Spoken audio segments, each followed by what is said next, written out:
Bonjour à tous, c'est Nicolas Tesla. Ça y est, la Model 3 Highland est arrivée. Est-ce qu'elle valait toute cette attente, toute cette hype autour d'elle? On en parle tout de suite, après le générique.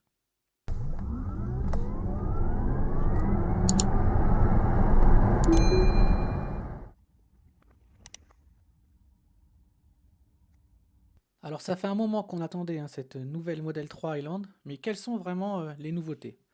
Donc globalement, on a une face avant, des optiques restylées, des nouvelles jantes 18 et 19 pouces, un arrière repensé avec des nouveaux optiques, un diffuseur et un coffre électrique cette fois-ci avec deux vérins motorisés. Ça évitera certains petits soucis, hein, n'est-ce pas Xav? Donc c'est quand même ça déjà un gage de qualité. Point étrange, on a une vitesse de pointe qui est baissée à 201 km/h pour les deux modèles. Il faut savoir quand même qu'on n'a que deux modèles, hein, le modèle qui s'appelle Model 3, qui est l'équivalent de la propulsion, et la long range, la grande autonomie. Donc pas de modèle performance, on en reparlera à la fin. La vitesse de pointe baissée à 201 km/h, apparemment ça serait aussi dû à un nouveau type de pneu qui a été mis, qui permet une consommation plus basse, mais pas une vitesse de pointe plus haute. Donc ils ont décidé de baisser cette vitesse. Dites-moi ce que vous en pensez en commentaire. Je sais hein, qu'on atteint rarement les 201 km/h, mais voilà, pour des gens comme moi, ou Xav par exemple, qui aimons faire du circuit, ou notamment pour mon événement Cars on Share, peut-être c'est un petit peu limitant. Nouveauté aussi, c'est les nouvelles couleurs. Il y a un nouveau rouge ultra, pardon, le même hein, que les Refresh Model S et X, donc qui est magnifique, qui est vraiment très très beau. Et on a un nouveau gris spécifique à cette Island pour l'instant en tout cas, c'est le gris Steels que moi personnellement j'adore. On a aussi le retour du crochet d'attelage en option, donc ça peut intéresser pas mal de monde. Un intérieur qui est grandement modernisé, avec une qualité de fabrication et de matériaux beaucoup plus premium, c'est ce qu'annonce Tesla, et ça pour moi c'est un des plus gros changements.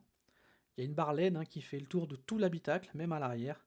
Une planche de bord redessinée, une ventilation revue, avec notamment la possibilité cette fois-ci de couper le côté passager, même quand il est à côté de nous, hein, ce qui n'est pas le cas actuellement.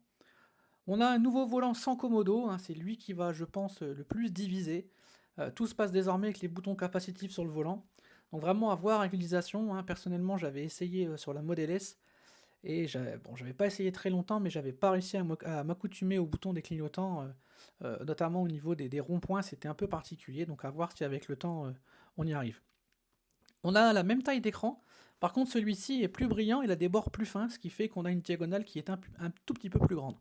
Une console centrale légèrement revue, qui ressemble un peu au 2021, mais cette fois-ci on a un système d'ouverture avec les portes gobelets qui peuvent être coulissants, donc c'est vraiment assez joli. Les contreportes qui sont revenus avec un petit peu le style de la Model S et X, du tissu comme revêtement dont la couleur change selon la configuration des sièges, blanc ou noir. Les sièges ont été redessinés et maintenant ils sont ventilés à l'avant, hein, comme les rumeurs l'avaient pressenti. Les sièges arrière sont redessinés également pour plus de confort. Ils sont pas ventilés, par contre ils sont toujours chauffants, hein, comme avant. Euh, Même design de porte avant qu'à l'avant, pardon. L'écran arrière multimédia de 8 pouces avec le contrôle de la ventilation, des sièges chauffants, de la musique, YouTube, etc. Alors un peu hein, ce que propose un aftermarket certaines marques chinoises. On voit quand même qu'au niveau du bandeau LED et de l'écran, Tesla s'est quand même pas mal inspiré de l'aftermarket, c'est assez intéressant. Et donc on a aussi au niveau une prise USB-C dans l'habitacle hein, qui permet de brancher éventuellement un ordinateur, parce que c'est un peu plus puissant, on a 65 watts. Grosse nouveauté très intéressante au niveau de l'insonorisation. Toutes les vitres sont double vitrage avec une feutrine pour une meilleure vraiment insonorisation. Et même dans le pare-brise et le toit vitré, on a des améliorations. Il est plus lumineux, il stoppe mieux les UV. On a aussi apparemment les suspensions qui sont retravaillées pour plus de confort. On a un système audio amélioré et attention, là c'est là qu'il y a une grosse différence entre les deux versions. La version long range aura beaucoup plus de haut-parleurs que la version standard, la version de base. Donc attention à ça, si vous êtes un mélomane, ça peut être assez intéressant. Ensuite, on a une question qui se pose au niveau de la sécurité et éventuellement une caméra sur le pare-choc avant, qui apparemment est bien là, hein. Il y a quelques doutes, mais apparemment elle est bien là, on la voit sur la vidéo, et qui permettrait, et qui servirait pardon, exclusivement pendant les manœuvres de parking pour aider Tesla Vision. Donc ça, c'est ce qui a été dit un petit peu sur les forums américains, donc à vérifier. On a un plus grand coffre hein, qui fait 682 litres contre 575 auparavant, avec le frunk et le trunk, donc c'est assez énorme. Attention par contre, garde au sol rabaissé de 0,7 cm, on n'est pas loin de ce qu'avait la perf avant, donc attention aux bordures de trottoir, aux dodanes, etc. Elle fait à peu près la même largeur, et elle est un peu plus longue, elle fait 4,72 m maintenant. Et on a des livraisons qui sont pour octobre-novembre 2023, donc c'est vraiment très bientôt. Donc pour en revenir un petit peu plus en détail sur les spécificités des versions, au niveau de l'autonomie, la propulsion, hein, donc maintenant on appelle Model 3, avec un moteur arrière environ à 290 chevaux, a une autonomie augmentée. Même batterie qu'avant pour les deux versions, mais c'est grâce à l'amélioration de l'aérodynamique que cela est possible. On a 554 km estimés avec les 18 pouces et 513 avec les 19 pouces. On parle toujours en WLTP bien sûr. Pour la grande autonomie, on a deux moteurs. Un dans chaque essieu, on est à peu près à 450 chevaux. L'autonomie passe à 678 km avec les 18 pouces et 629 avec les 19 pouces. C'est vraiment énorme. Je répète, hein, on parle en WLTP, mais franchement, c'est quand même assez impressionnant. Au niveau de l'accélération, la propulsion, elle est comme avant, hein, le 0 à 100 en 6 secondes 1, et la grande autonomie, pareil, hein, le 0 à 100 en 4 secondes 4. Est-ce qu'on aura toujours l'option boost? Ça, c'est une bonne question.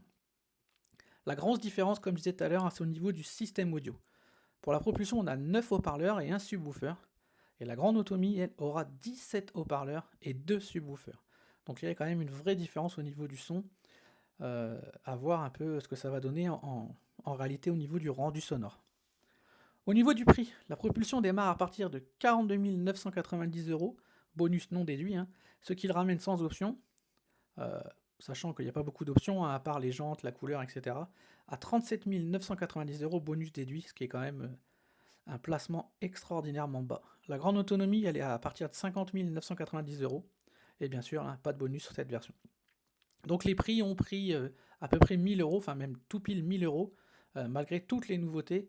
Donc franchement, c'est pas mal du tout, sachant que voilà, c'est des premières versions, on connaît Tesla. Il est possible qu'il y ait des petites améliorations à la marge et que le prix, lui, baisse un petit peu aussi. Ça, avec Tesla, on n'est jamais à l'abri de certaines surprises. Au niveau de la recharge, la propulsion, c'est 170 kW de puissance max au superchargeur et la grande autonomie, toujours 250 kW max au superchargeur. Il y avait eu des rumeurs d'éventuellement de nouvelles batteries, etc. En fait, non, il n'en est rien. Le gain en autonomie, il est uniquement dû à l'amélioration du CX, hein, du coefficient de pénétration dans l'air de la voiture. Donc ça, c'est assez impressionnant. Et aussi au changement des pneus, comme j'avais dit tout à l'heure. Alors, ce qu'il faut savoir, c'est qu'il n'y a pas de modèle performance pour le moment. Les rumeurs annonçaient déjà avant le reveal qu'on a eu aujourd'hui que la performance serait légèrement différente. En fait, il y avait eu un leak comme quoi il y aurait éventuellement deux types en fait, de nouvelles Model 3 Highland. Un petit peu comme la philosophie de la Model S Plaid, qui a un diffuseur différent, un aileron, des étriers rouges, du carbone, des freins qui sont différents, même dans le pack de base maintenant.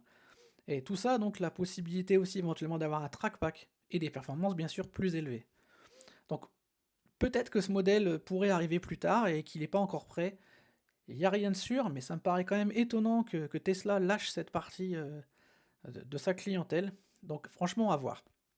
Donc dites-moi, hein, en commentaire ce que vous en pensez. Est-ce que vous aimez cette Highland? Est-ce que vous détestez cette Highland? Est-ce que vous êtes prêt à en acheter une, à vendre la vôtre pour en reprendre une?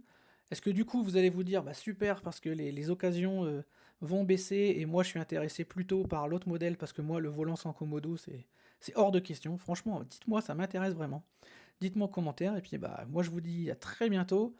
N'oubliez pas, hein, le Gigatelier 9 et 10 septembre, ça va être l'événement, le gros événement. Donc n'hésitez pas, à très bientôt pour d'autres vidéos et d'autres tutos sur la chaîne Nikola Tesla. Bye bye.